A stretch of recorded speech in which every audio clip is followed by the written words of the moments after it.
नमस्कार भावांनो. तर आज आपल्यासोबत आहे ती Ertiga जी आहे आपली 2024 ची आणि ही आहे CNG मॉडेल. तर आपण स्ट्रेट जाऊया याच्या इंजिनकडं, जे की ते 1.5 लिटर K15C इंजिन, जे प्रोड्यूस करतंय 87 हॉर्स पॉवर एट 5500 आरपीएम. आणि इथं आहे तुमचा हेडलाइट जो की येतो प्रोजेक्टर.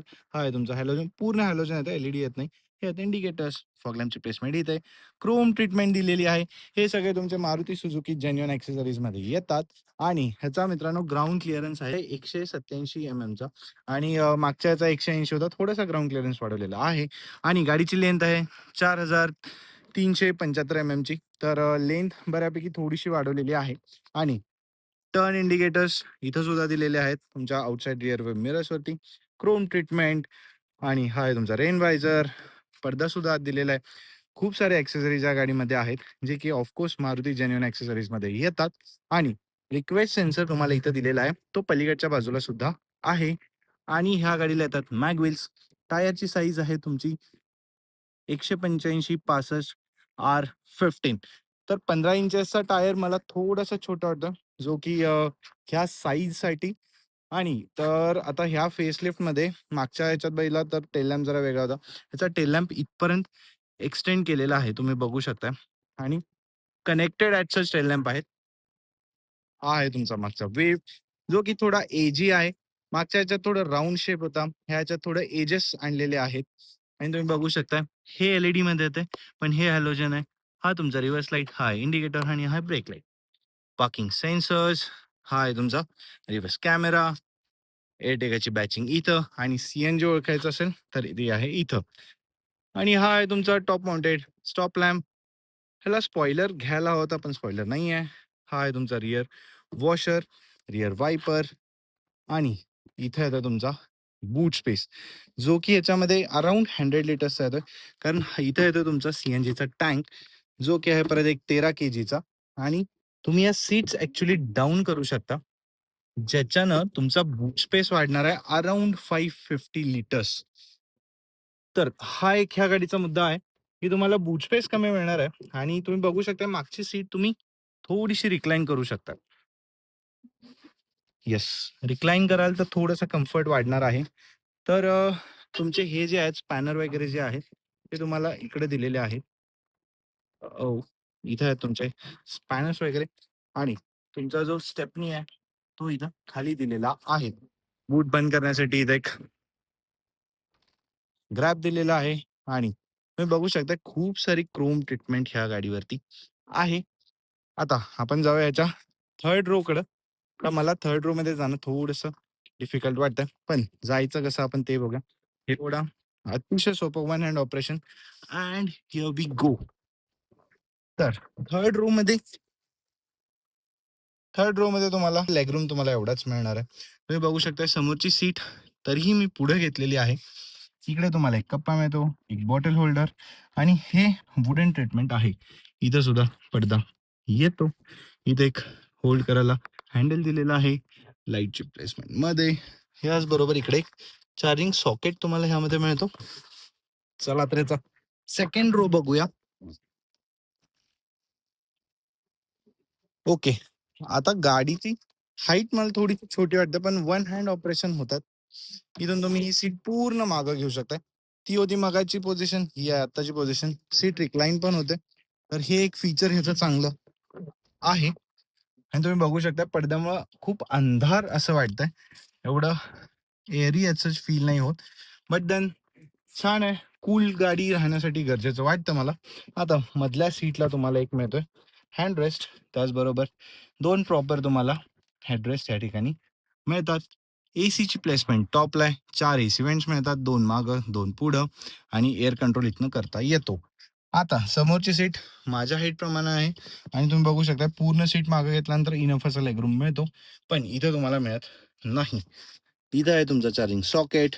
आणि इथं तुम्ही फोन वगैरे ठेवू शकता. त्याचबरोबर इथं सुद्धा तुम्हाला सेम वुडन ट्रीटमेंट दिलेली आहे. आणि तुम्ही बघू शकता डोअर पॉकेट्स, एक बॉटल आरामात बसते. स्पीकरची प्लेसमेंट इथे 4 स्पीकर्स येतात, 2 ट्विटर्स येतात. आता ते आपण पुढे जाऊन बघूया. आता मी तुम्हाला जो म्हणत होतो रिक्वेस्ट सेन्सर, तो ह्या बाजूला सुद्धा येतोय. आता तुम्ही इथं बघू शकता, हा आहे आपला ग्लो बॉक्स. त्यानंतर वुडन ट्रीटमेंट इथं सुद्धा दिलेली आहे. चला तर ड्रायव्हिंग सीट आपण बघूया ह्या गाडीची कशी आहे. तर मला ह्या गाडीबद्दल हे एक चांगलं वाटतं, गाडीची हाईट असल्यामुळे आत बसणं वगैरे खूप सोपं झालं. जे की ते मागच्या Ertigaमध्ये सुद्धा आपल्याला फील होत होतं. आता सरळ इथं बघूया आपण. हे येतात तुमचे पॉवर विंडोचे कंट्रोल्स, इथं आहेत तुमचे लॉक अनलॉकचे स्विच आणि त्याचबरोबर हे आहे तुमचं आउटसाइड रिअर व्ह्यू मिररचे कंट्रोल्स. इथून तुमचा आरसा हा असा इलेक्ट्रॉनिकली फोल्ड होतोय. इकडे आल्यानंतर प्रॉपर एक डेड पॅडल दिलेला आहे. 3 तुमचे पॅडल्स इथे येतात. हे आहेत तुमचे headlight leveller, traction control off, fuel to CNG, CNG to petrol आणि इथे एक तुम्हाला कप्पा सुद्धा छोटासा मिळेल. स्टार्ट स्टॉपचं बटन आणि इथे येतो तुमचं फ्यूल ओपनिंग लीडचं नॉब. इथे आहेत तुमचे हाईट ऍडजस्टेबल सीट्स आणि पॉकेट येत आहेत, एक बॉटल होल्डर, स्पीकरची प्लेसमेंट इथे. आपण आत आता बसून बघूया ह्या गाडीमध्ये.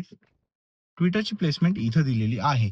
तुम्ही मागच्या गाडीत बघितलं तर इथे एक छोटासा विंडो काइंड ऑफ एरिया होता, तो इथं नाहीये. आपण एकदा गाडी सुरू करूया and there it rose to the life.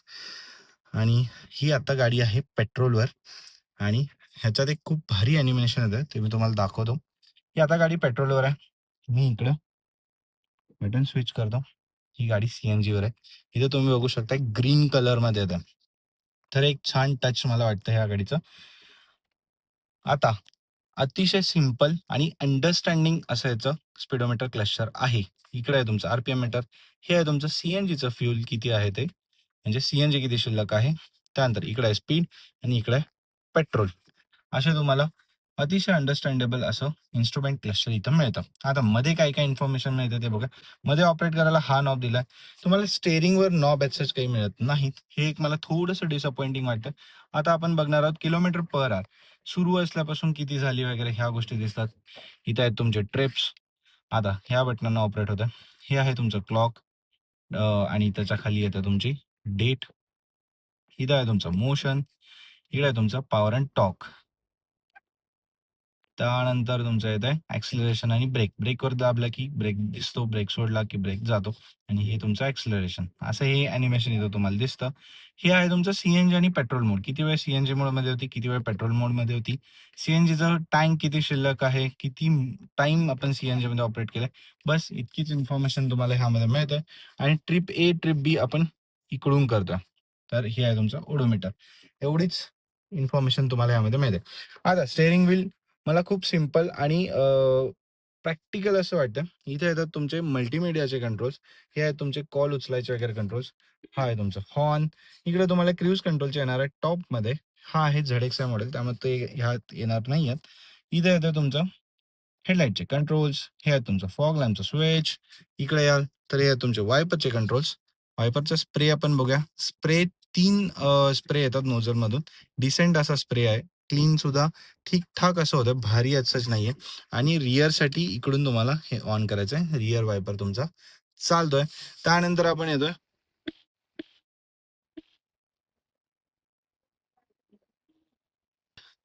त्यानंतर आपण येतोय मध्ये. मध्ये आहे तुमचा मल्टीमीडिया. हा तुमचा अतिशय बेसिक गाणी आणि ब्लूटूथ, बस जास्ती यात काही मिळत नाही. गाणं एकदा आपण ऐकून बघूया.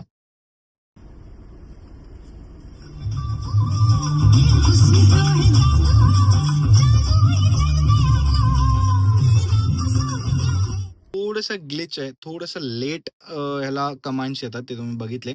आणि छान असं म्युझिक आहे. 4 स्पीकर्स आणि 2 ट्विटर्समध्ये आणि तुम्ही बघाल तर व्हॉल्यूम खूप जास्त आहे. तर ठीक-ठाक आहे म्युझिक सिस्टम.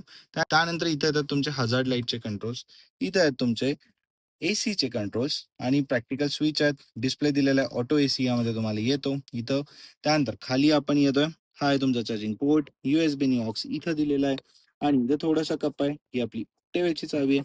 त्यानंतर कूल्ड असे दोन्ही पण तुमचे कप होल्डर्स येतात. हे एक छान फिनिशिंग टच मला वाटतं ह्या गाडीचं.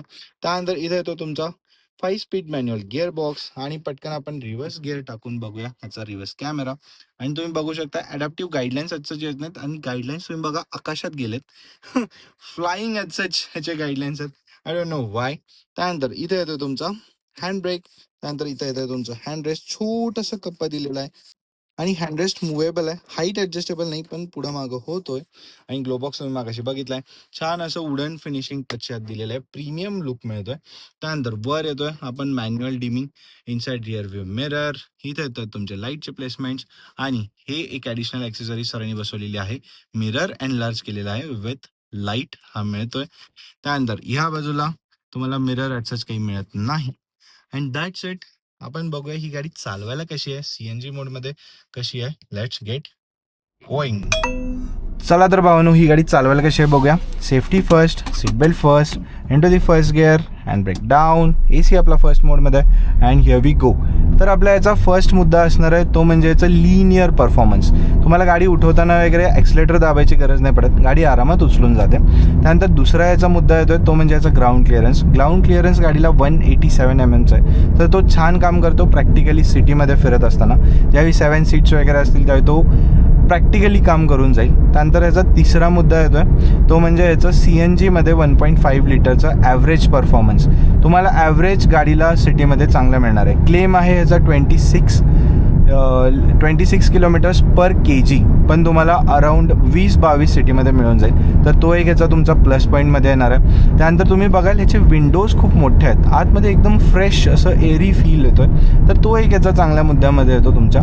त्यानंतर CNG असल्यामुळं तुम्हाला जे हिली एरियाज वगैरे आहेत तिथं गिअर डाऊन करायची गरज पडू शकते. हो भावांनो, हा एक मुद्दा याचा निगेटिव्हमध्ये येतो आहे की हिली एरियाजमध्ये तुम्ही 5-6 जण बसून आहात, गाडी फुल लोडेड आहे, तर तुम्हाला गिअर डाऊन करायला लागेल, गाडी इतकं पिकअप मिळणार नाही. पेट्रोलमध्ये छान काम करून जाईल, पण पेट्रोलमध्ये आवाज, इंजिनचा आवाजसुद्धा आतमध्ये तुम्हाला जाणवतो. सायलेंट ॲज तुम्हाला पेट्रोलमध्ये मिळणार नाही, तर तो एक निगेटिव्ह मुद्द्यांमध्ये येतो आहे. आता तुम्ही बघाल रोड थोडासा अनइव्हन आहे, तर आतमध्ये यॉईंग मुवमेंट असेल किंवा तुम्हाला थोडेसे झुलके मारल्यासारखी गाडी जाणवत आहे. स्टिफ सस्पेन्शन आहे, तर हा एक मुद्दा तुम्हाला ह्यामध्ये येतो आहे. व्हील्स तुमचे छोटे आहेत, त्याच्यामुळं गाडीला टर्न वगैरे घेत असताना बॉडी रोल तुम्हाला हा जाणवणार आहे. आणि ब्रेकिंग आता तुम्ही बघू शकता, ब्रेक खूप आतमध्ये पॅडल प्रेस करावा लागतो, त्यावेळी जाऊन ब्रेक लागतो. तर हा मला मुद्दा सुझुकीचा कळाला नाही की का आहे. जर तुम्ही हंडाई वगैरे वापरला तर तुम्हाला ब्रेक ह्या गाडीचा मुद्दा असणार आहे. तर एवढेच होते याचे निगेटिव्ह आणि पॉझिटिव्ह पॉईंट्स. पॉझिटिव्ह तर ऑफकोर्स असणाऱ्या भावांनो सुझुकी आहे, तर कायमच प्लस पॉईंटमध्ये राहणार आहे. तर तुम्हाला अशी एखादी सुझुकी व्हेकल हवी असेल, एक CNG एर्टिगा, डिझेल एर्टिगा, फक्त पेट्रोल, हायब्रिड एर्टिगा, तर सर्व प्रकारच्या गाड्या आपल्याकडे अवेलेबल आहेत. कॉन्टॅक्ट कुठं करायचा आहे? कॉन्टॅक्ट करायचा आहे इथे, तर तुम्हाला आपण एक चांगली व्हेकल मिळवून देऊ. बाकी तुम्हाला ही एर्टिगा कशी वाटली, तुमच्याकडे कुठली एर्टिगा असेल तर त्याचा तुमचा रिस्पॉन्स कसा आहे, तुम्हाला त्या गाडीचे प्लस पॉईंट काय वाटतात ते सुद्धा माझ्याशी शेअर करा, ते मला तुम्ही कमेंट्समध्ये सांगा. आणि भावानो, हा व्हिडिओ आवडला असेल तर लाईक करा, कुठं राहिला आहे लाईकचं बटन दाबा, आणि त्याचबरोबर नवीन असेल चॅनलवरती तर सबस्क्राईब करा. अजून खूप व्हेकल्स घेऊन आपण लवकरच तुमच्या भेटीला येऊ. तोपर्यंत भावानो, राम राम.